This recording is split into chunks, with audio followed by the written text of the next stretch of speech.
This is Pranav Guha Thakurta from EduTV New Delhi. Today, we are with Mr. Arora, Mr. Samir Arora. He's the Vice Principal, the Legacy School, Bangalore. He is an educator, career counselor. He's a leader. He also did his certification courses from Columbia Business School. He is an expert in IB, Cambridge, and he's a natural leader, collaborator, and an educator with 15 years of experience, with 5 years of entrepreneur experience ranging from teaching across all level of school, upper, primary, middle, and senior secondary, integrating pedagogical innovations in curriculum, creating favorable environment for the students and faculty members, fostering partnerships with educational organizations and community administration, supervising staff, and resource management. His core strength lies in curriculum development, staff development, student mentoring and development, what we'll be talking about, teaching, operation and management, community and outreach programs. Mr. Arora, welcome to the show. Thank you so much. Thank you for having me on this show. You're most welcome, sir. Sir, as this year is a bit different year, not very much for IB and Cambridge students, but for the students in India, like they will be getting the results by end of this month, and the assessment will be done in a different way. It won't be in the conventional way where the student had some idea what kind of marks he or she will be getting.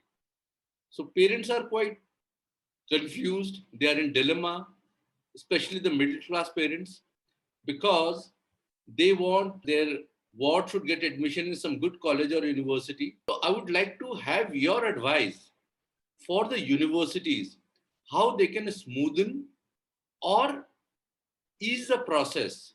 Because in India, sir, in some colleges, we have got a system of cutoff lists, percentages.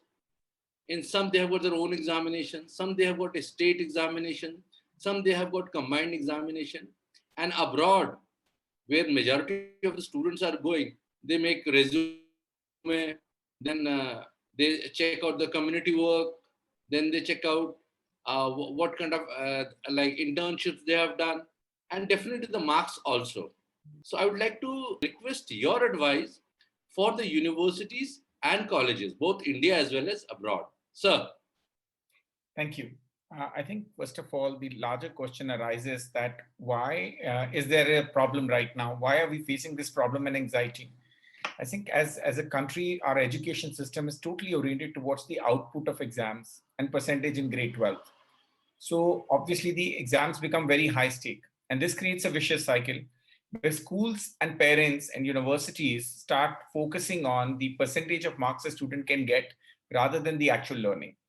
The success is totally dependent on the marks you get. And that is why there is so much of anxiety, because the government is going to go back and look at 10th and 11th marks as well to determine your grade 12 marks, which is also very unfair, honestly. I think we need to bring a change in this paradigm, first of all, at the grassroots level.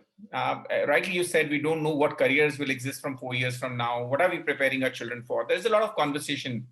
So I think we as schools need to focus on developing the skills, or as we normatively call them, 21st century skills like creativity, critical thinking, collaboration, media and technology literacy, financial literacy, analytical thinking, active learning. So how do you do that? You can't teach that in a classroom with a book and chalk and talk method. You have to build in capstone projects as a part of curriculum. Can child find a problem in his community or her community, build collaboration with other students, and come up with a possible solution?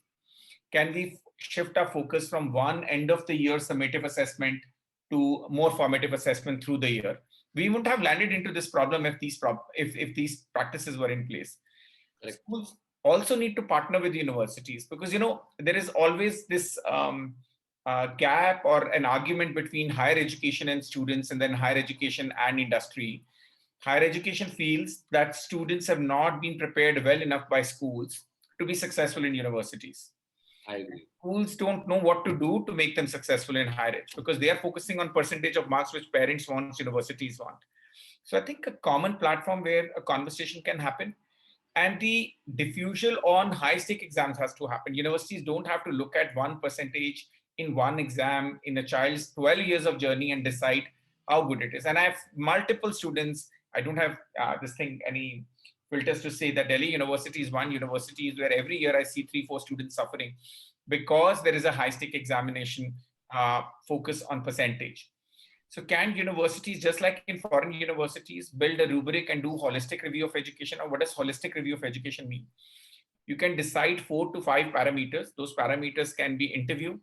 That parameter can be group discussion, just like in MBA entrance exams we do. And it's easy right now. It's not difficult because the technology solved that problem. Nobody has to travel anywhere. Sitting at home, you can do all that. Look at the co-curricular achievements like social entrepreneurship, sports, music, if a child has done something, and arrive at a figure based on the program child is applying for, that what percentage of focus in the interview will be given to what part of that rubric. Will that be academics? Will that be interview? Will that be capstone project child has done? Will that be any other co-curricular activities which child has done? So I think universities in India need to definitely learn from this from universities overseas. And I think one conversation which has been happening a couple of years is that can there be a common entrance exam for a child? Imagine a child has to run helter skelter to do CET. I live in Karnataka state, they have to do CET, they have to do Comet K, and of course, if they're aspiring for JE, they'll do JE, they'll do VIT, they'll do Manipal, they'll do Shivnadar. Each child on an average after board exams ends up doing 10 to 12 more examination to be in a college. When will the child learn for life? The child is continuously learning only for exam. So that's the problem which I think the government national testing agency has to look at. Can we arrive at a common entrance exam across different disciplines, national common entrance exam? For universities overseas have been, Pranav, they've been doing interestingly very, very good stuff. They have made, a very high stake examination or standardized test. We call it SAT and ACT. They've made it, most of the universities have become test optional. That means you don't, if you have not done the test in these 2 years, it's okay. We want to look at other things you have done. And test is Right. not the only determinant we want to look at. So I think those universities are already reaching out a lot to the counselors. They're reaching out to parents, they're reaching out to students to have conversation, and they're supporting children, they're conducting workshops. So I think universities overseas are also doing a lot. They have made their access absolutely available for parents, children, and counselors.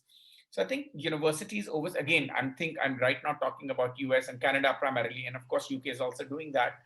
But we need to start looking at child as a whole person and not just as one percentage mark in one particular exam. So I think that's what my take is.